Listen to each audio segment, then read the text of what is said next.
Donald Trump announced that he's pulling the National Guard troops out of Chicago, Los Angeles, and Portland. New tonight, President Trump says he is ending the deployment of the National Guard in Chicago, Los Angeles, and Portland. Trump is pulling out National Guard troops from several major U.S. cities, those who have been in Los Angeles, Portland, Oregon, and Chicago.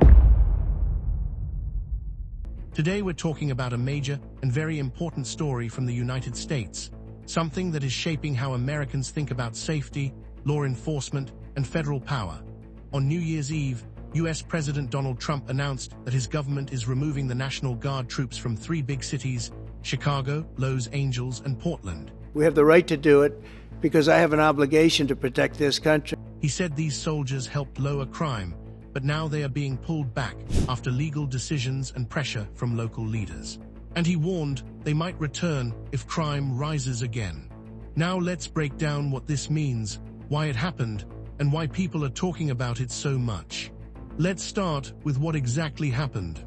Earlier in 2025, President Trump sent National Guard troops, which are part-time soldiers usually under state control, into several American cities.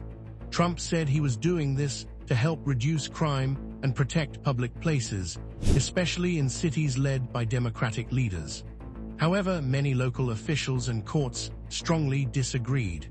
They argued that the president had no legal authority to send these troops into cities without the permission of the state governments. Judges said the law didn't allow the federal government to use military forces for regular police work. Because of these legal fights, the presence of National Guard troops in Chicago, Los Angeles, and Portland never got fully started. In some places, the troops were there only in small numbers or mostly stayed at bases. Then, just before the end of 2025, the U.S. Supreme Court, the highest court in the country, ruled against the Trump administration's attempt to use the Guard in one of the cities. This was a strong signal that the federal government didn't have the right to do this under current laws. Because of these court setbacks, President Trump announced he was withdrawing the National Guard troops from Chicago, Los Angeles, and Portland. He said crime had been greatly reduced thanks to these troops, and that he might send them back in a much different and stronger form if crime increases again. Now let's talk about why this matters.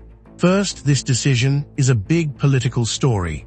It highlights a major disagreement between the federal government and city or state leaders about who has the power to protect public safety.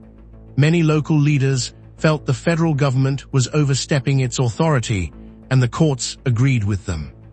Second, it raises questions about how and when the military or National Guard should be used on U.S. soil. In the United States, the military is usually not allowed to act as police.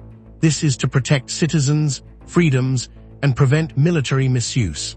The legal battles showed that many judges believe the president crossed that line.